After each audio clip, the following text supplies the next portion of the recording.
Corona का दौर चल रहा है और त्योहारों का भी। लोग संक्रमित ना हों इसलिए सरकार बार बार सावधान रहने की सलाह दे रही है। खासतौर पर सोशल डिस्टेंसिंग का पालन करने के लिए ज्यादा जोर दिया जा रहा है। ये खास सावधानी है जो आपको कोरोना के संपर्क में आने से बचा सकती है। इसलिए किसी सामाजिक सभा, कार्यक्रम, परिवार और दोस्तों के साथ एक दूसरे के घर जाने से बचें। हालांकि परेशानी यह भी है कि लंबे समय तक घर से बाहर ना निकलना मानसिक सेहत के लिए नुकसानदायक हो सकता है, खासतौर पर उन लोगों के लिए जो बिल्कुल अकेले रहते हैं।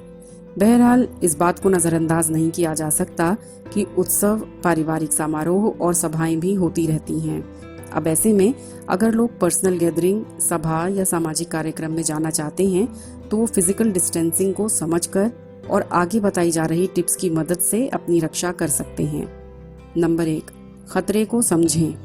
किसी सभा में शामिल होने पर कोरोना संक्रमित होने का खतरा सभा के आकार और स्थान के साथ बदलता है। सीडीसी की रिपोर्ट के अनुसार वर्चुअल गैदरिंग सबसे सुरक्षित विकल्प है, जिसमें संक्रमण का कोई जोखिम नहीं है।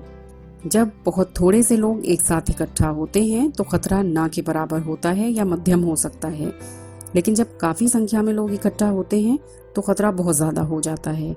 अगर सभा में शामिल होने वाले लोग 6 फीट की दूरी बनाकर रखें तो कोरोना संक्रमित होने का खतरा जरूर कम हो सकता है। लेकिन यह भी एक सच है कि जहां ज्यादा लोग एक साथ इकट्ठा होते हैं वहां 6 फीट की दूरी रखना भी संभव नहीं है।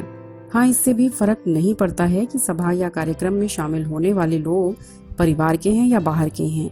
इन सब में जो मायने रखता है वो है सभा का आकार, फिजिकल डिस्टेंस और लोकल इन्फेक्शन रेट। इसलिए इन सब चीजों पर गौर करें और खुद को सुरक्षित रखें। नंबर 2, सामाजिक दूरी बनाए रखें। किसी भी सभा में वायरस के फैलने के जोखिम को कम करने के लिए सबसे महत्वपूर्ण तरीका है शामिल होने वाले लोग हर किसी से 6 फीट की दूरी बनाए रखें। परिवार के समारोह में शामिल होने से पहले फिजिकल डिस्टेंसिंग के बारे में सचेत करने से खतरे को कम से कम करने में मदद मिलती है। इसके अलावा सभा में शामिल होने से पहले खुद से ये सवाल करें, जैसे मुझे कोरोना संक्रमित होने का खतरा अधिक है तो क्या मुझे वाकई इस समारोह में शामिल होना चाहिए, या मैं सभी को सुरक्षित रखने की कोशिश कर रहा हूँ इसलिए मुझे अकेले रहना चाहिए। नंबर 3, चेहरे को मास्क से ढककर जरूर रखें। फेस मास्क पहनकर कोरोना को फैलने से रोका जा सकता है, खासतौर पर जब शामिल होने वाले सारे लोग मास्क पहनते हैं। अगर आप किसी सभा या कार्यक्रम को करने का विचार कर रहे हैं तो लोगों को मास्क पहनकर आने की शर्त रखें या आने वाले लोगों को प्रवेश द्वार पर मास्क उपलब्ध करवाएं। मास्क या कोई दूसरे चेहरा ढकने वाले कपड़ा ऐसा होना चाहिए जिससे मुंह और नाक अच्छी तरह से ढक जाएं।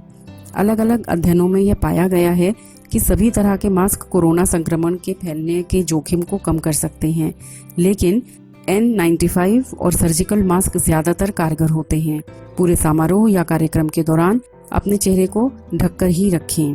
नंबर 4, सभा को छोटा रखें।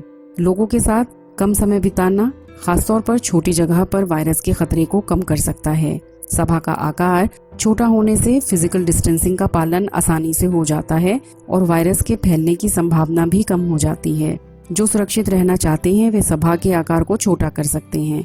संक्रमण होने की दर उन लोगों में ज्यादा होती है जो 15 मिनट या उससे अधिक समय तक निकट संपर्क में रहते हैं। साथ ही जो लोग एक पारिवारिक कार्यक्रम में प्रियजनों को देखना चाहते हैं तो उनको बस कुछ मिनटों के लिए ही जाने पर विचार करना चाहिए। नंबर 5, आने वाले लोग भी संक्रमण के खतरे को गंभीरता से लें।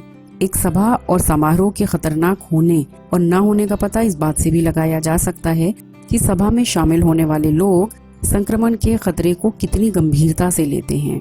अमूमन जो लोग खतरे को समझते हैं वो चेहरे को ढककर रखते हैं और फिजिकल डिस्टेंसिंग का पालन करते हैं, और जो लोग सोचते हैं कि वायरस एक धोखा है या खतरनाक नहीं है वे अपनी दूरी को बनाए नहीं रख सकते हैं। वैसे सभा में शामिल होने वाले लोग क्या सोच और समझ रहे हैं ये हमेशा जानना संभव नहीं है। हालांकि कार्यक्रम का आयोजन करने वाला व्यक्ति पहले ही सबको बता सकता है कि लोग सुरक्षा दिशा निर्देशों का कितनी सावधानी से पालन करेंगे। नंबर 7, कार्यक्रम के लिए लोकेशन पर विचार किया जा सकता है। समारोह या कार्यक्रम के स्थान से भी संक्रमण के जोखिम को कम किया जा सकता है। कोरोना संक्रमण के बिना या कम प्रसार क्षेत्रों में लोगों को इकट्ठा करना उन क्षेत्रों से अधिक सुरक्षित है जहां वायरस तेजी से और आक्रामक रूप से फैल रहा है। इस तरह स्थान के बारे में विचार करके संभावित खतरे को कम करने में मदद मिलती है। सभा, समारोह और कार्यक्रम में शामिल होना काफी लग सकता है, लेकिन ये सभा, समारोह और कार्यक्रम कोरोना वायरस को तेजी से फैलने का कारण बनती है, जिससे लोगों को दूर रहना चाहिए। इसलिए जो लोग सभा, समारोह और कार्यक्रम में शामिल होने की सोच रहे हैं, उन्हें इससे होने वाले नुकसानों और लोकल इन्फेक्शन रेट यानी वायरस कितनी तेजी से फैल रहा है, इन सब पर भी विचार कर लेना चाहिए। इसके अलावा अपने विश्वसनीय डॉक्टर से भी इस बारे में बात जरूर करें। ऐसा लगा हमें कमेंट करके बताएं। साथ अगर आपको सेहत से जुड़ी या किसी अन्य बीमारी के बारे में कोई जानकारी चाहिए तो हमें कमेंट बॉक्स में बताएं। धन्यवाद।